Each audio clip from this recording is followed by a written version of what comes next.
Cooking with the vegan zombie. Hey gang, what's up? So the Food Empowerment Project contacted us and wanted us to do our take on a gyro, or hero, depending on where you are. Now the Food Empowerment Project, they make these delicious candy bars, which are one of my personal favorites. If you want to learn more about the Food Empowerment Project, click on the link below. To begin this recipe, we're going to make our own batch of seitan. You've seen us make this before in a few other recipes.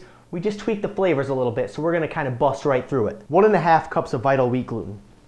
1/4 cup of chickpea flour. We use the chickpea flour for texture purposes. If you don't have it, you can leave it out and you either add a little bit more of the vital wheat gluten or a little bit less stock when you add your wet ingredients. 1/4 cup of nutritional yeast.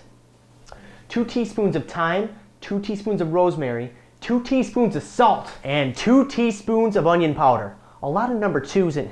We'll mix all the dry ingredients together with a whisk and set that aside for a couple minutes.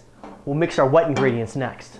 We've got 1/2 cup of veggie stock, 2 tablespoons of tomato puree, 4 cloves of shredded garlic mixed with 2 tablespoons of olive oil.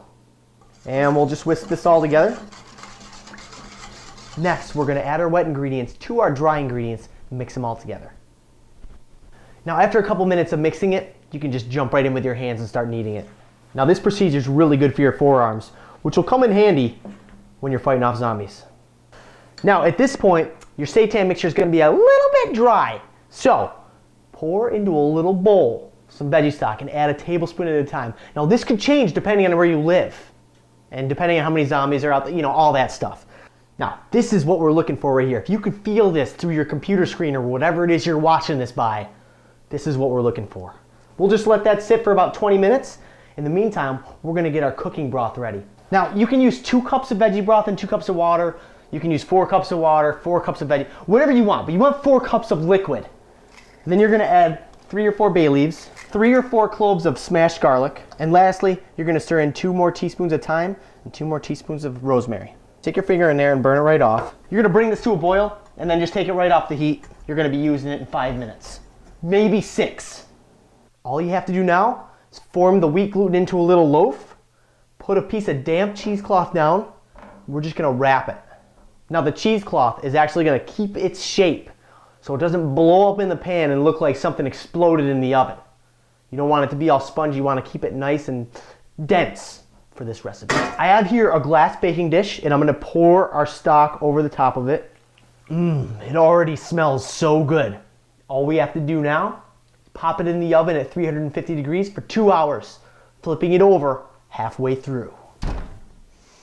Now we prepare the sauce. It's going to be a really easy yet delicious tahini based sauce, and you start out with 1/4 cup of tahini, add to it 2 tablespoons of agave.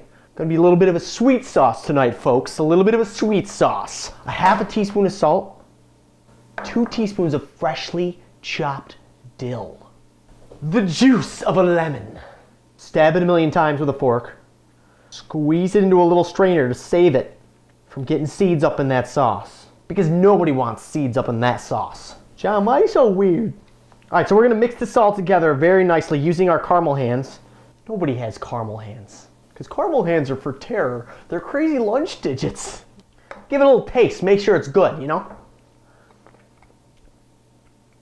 Oh yeah. That's going to be so good on that sandwich. The seitan is done and it is cooled off. And it's time to unwrap it. Voila. Okay, we took the cheesecloth off and we let it cool for about 10 minutes just so it's easy to work with without burning your fingers right off. What we're going to do now is slice it up very thinly and throw in a little bit of olive oil on a frying pan and just crisp it up a tiny bit. Just to give it that gyro feel, like the big sitting on a big stick, spinning in the hot heat, making it nice and crispy. Well, we're going to try to replicate that. Okay, so we got our finely sliced pieces of seitan. We got a medium heat with some olive oil. Just crisp them up. How do you crisp them up? So now that our seitan is all crispified, we are going to build the gyro. And if you build it, they will come. We're going to start off with our sauce. Spread it on our pita. We're going to layer our seitan on. Oh yeah. I can't wait. A little bit of lettuce and tomato. Fold it in half.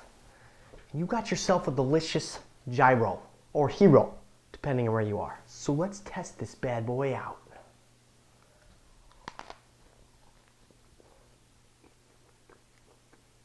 That is one delicious bite. Make sure you check out this recipe and also check out the Food Empowerment Project. Share it with your friends. And as always, subscribe and survive.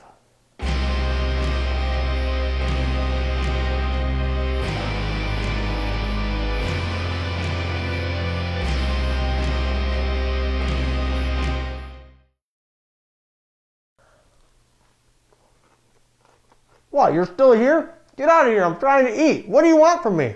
What do you want from me?